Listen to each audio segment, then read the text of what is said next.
আমি সরলা রামচন্দ্রন।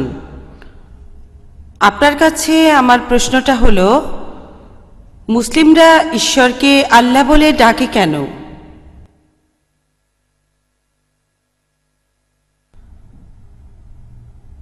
বোন, আপনি প্রশ্ন করলেন আমরা মুসলিমরা ঈশ্বরকে কেন আল্লাহ বলি।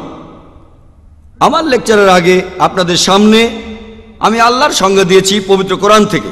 পবিত্র কোরআনের সূরা ইখলাসে বলা হয়েছে, কুল হুয়াল্লাহু আহাদ, বলো তিনি আল্লাহ এক অদ্বিতীয়, আল্লাহুস সামাদ, আল্লাহ বিনশ্বর চিরস্থায়ী, লাম ইয়ালিদ ওয়া লাম ইউলাদ, তিনি জন্ম দেননি, জন্ম নেননি, ওয়া লাম ইয়াকুল লাহু কুফুয়ান আহাদ। এই বিশ্ব জগতে আল্লাহর সমতুল্য আর কিছুই নেই।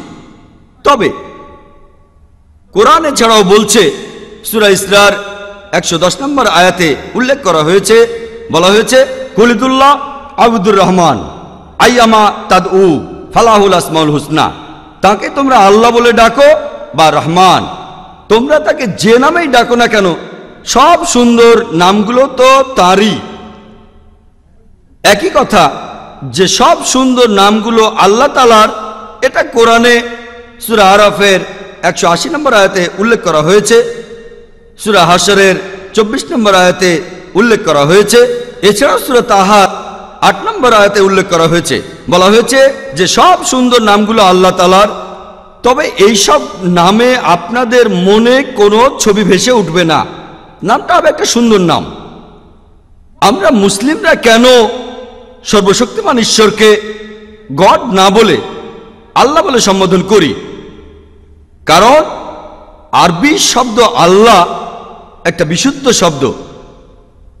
ইংরেজি শব্দ গড, এটাকে বিকৃত করা যায়। যদি গডের সাথে এস জুড়ে দেন সেটা হবে গডস, গডের বহুবচন। আল্লাহর সাথে এস জুড়তে পারবেন না, আল্লাহর কোনো বহুবচন নেই, আল্লাহ শুধু একজন, কুল হুয়াল্লাহু আহাদ, বলো তিনি আল্লাহ এক অদ্বিতীয়। যদি গডের সাথে DESS যোগ করেন সেটা হবে গডেস, একজন মহিলা ঈশ্বর। মহিলা আল্লাহ বলে কিছু নেই, বা পুরুষ আল্লাহ। আল্লাহ তার কোনো লিঙ্গ নেই।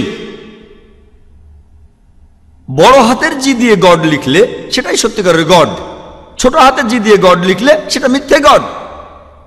আল্লাহ কেবলমাত্র একজনই ইসলামে, কোনো নকল আল্লাহ নেই, একজন সত্যি আল্লাহ।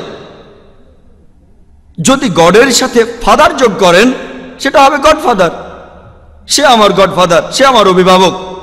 আল্লাহর সাথে আব্বা লাগাতে পারবেন না বা ফাদার লাগাতে পারবেন না। আল্লাহ আব্বা বা আল্লাহ ফাদার বলে কিছু নেই ইসলামে।